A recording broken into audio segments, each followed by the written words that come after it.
What's going on, guys? My name is Tommy. Welcome back to the channel, and welcome back at long last to your Pathfinder 2nd Edition preview content. I apologize for my lateness. This is literally coming up as fast as I can get it to ya.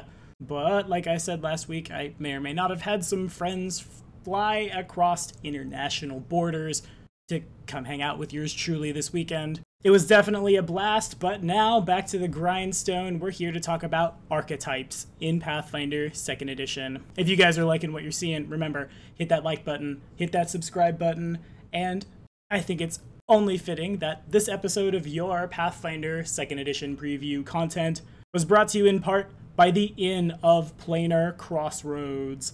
Specifically this time, Adam, Kane, Greg, Colin, guys, thank you so much for coming down and hanging out this weekend. At the risk of front-loading my video a little too hard, I will say that when I started watching your Rise of the Runelords playthrough and when I started spamming your Facebook page with my videos, I didn't think I was going to make friends, let alone as good of friends as I have made with you guys. I am very proud to stand next to you guys, both in the digital world on YouTube and in real life. And as you guys know, I really needed this weekend, so from the bottom of my heart, I love you guys. I hope I see you soon.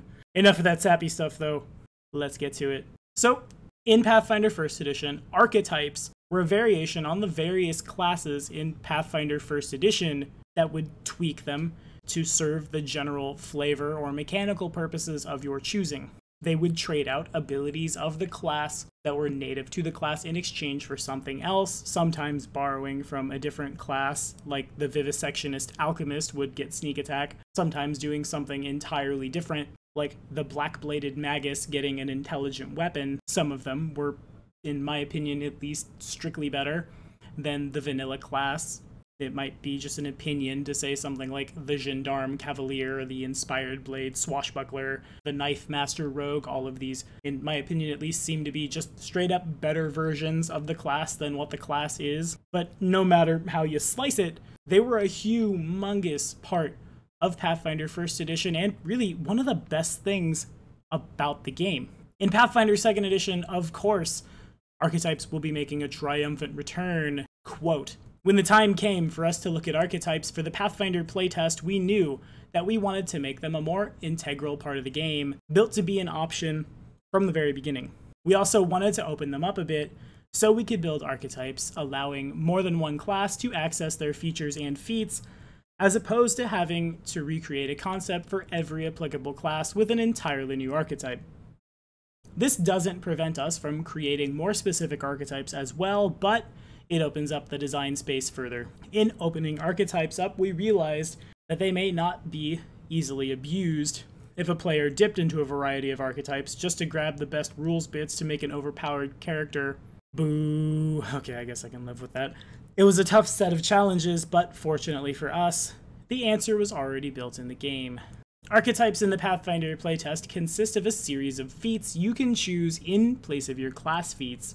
Every class gets a feat at roughly every other level, making them a perfect cost for archetypes.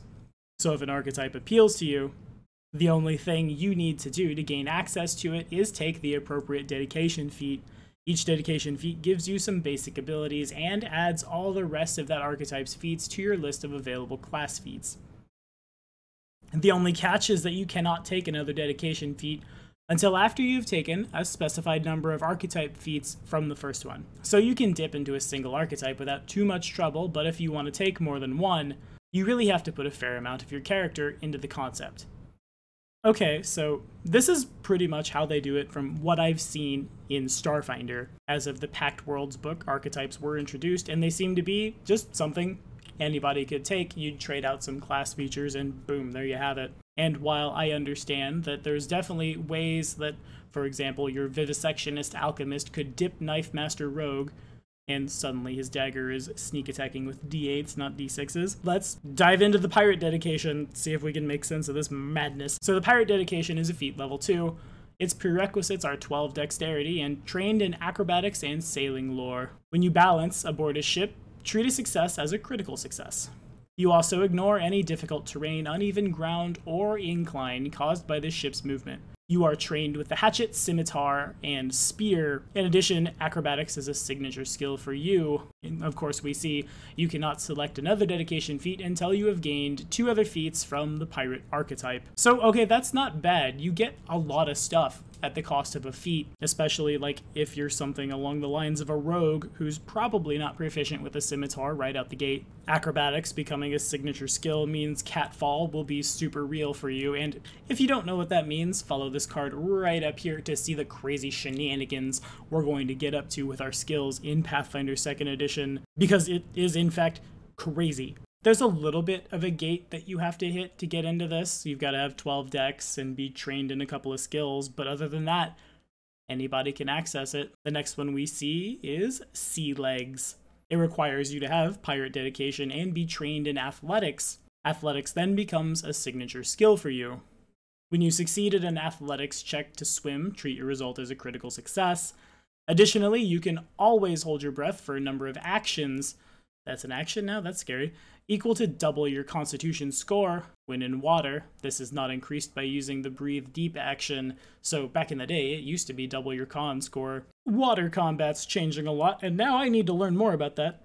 But before we try to pick that apart, at feat level 6, boarding action requires rope runner. It's 2 actions, and it allows you to swing on a rope or stride up to twice your speed. As long as you either boarded or disembarked a boat during this movement, make a strike and deal an extra die of damage if you hit. That's kind of cool. I really like that. It's flavorful. It's powerful if Skull and Shackles gets converted to 2nd edition, which I'm sure it will, as that's a popular adventure path. Maybe not in official sense, but somebody out there will want to play that AP, and new rules are fun. To continue on, quote, the pirate archetype has 6 feats to choose from, in addition to the dedication feat, which gives you plenty of variety if you're looking to explore the archetype before heading to the next one. The great part is that these pirate feats are part of your options list for the rest of your character's career, so you can always go back to pick up a feat that you missed. And frankly, also, you can retrain these if your pirate gets landlocked and this becomes really bad, unless you have a bunch of like land ships or something.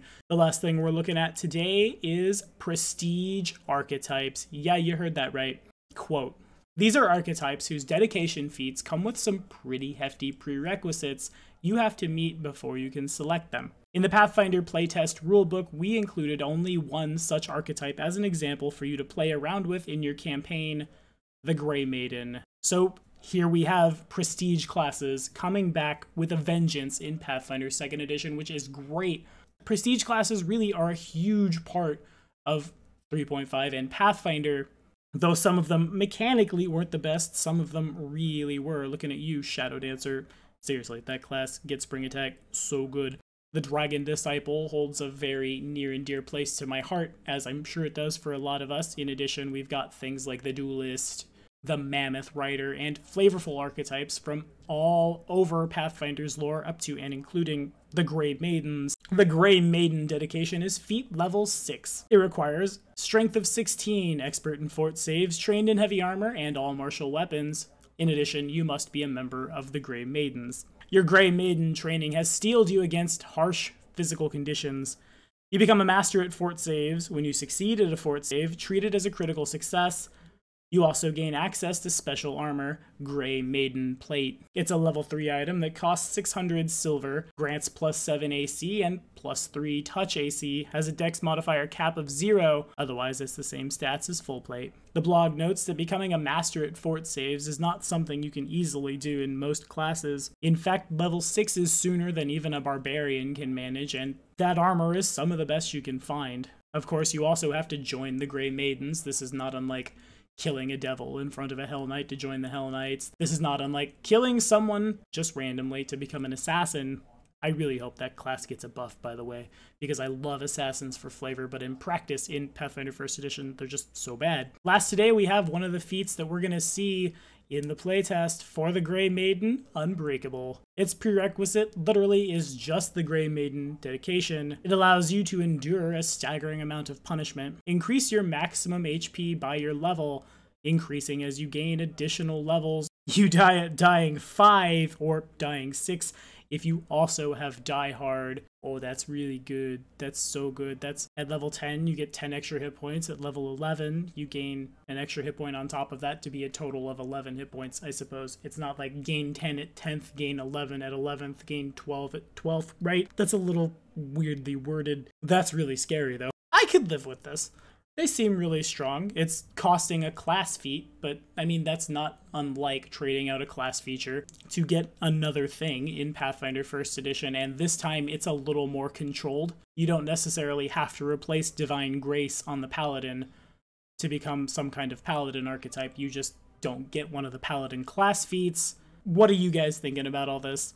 Are we excited for archetypes in the Pathfinder playtest? Are there any particular archetypes from 1E that we want to see come forward into the next generation of the best RPG out there? Most importantly, who's stoked to run a Grey Maiden in Doomsday Dawn?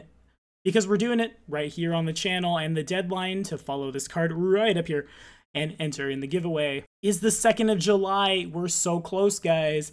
6 lucky subscribers are going to play that right here on Black Dragon Gaming. Remember, patronage at any tier grants you an extra entry in the giveaway. If we can get Patreon up just like 50 more bucks, I'll run 2 groups through.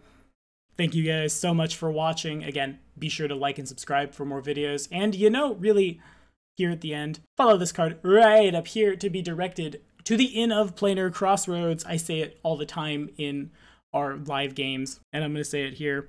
If you don't follow that card and you don't subscribe to that channel, we can't be friends. Also, they're doing a giveaway for a one-shot, an evil one-shot, which is super sweet. And who wants to miss that, right? Anywho, I digress. Thanks for watching, guys. The next episode of your Pathfinder 2nd Edition preview content drops this Tuesday.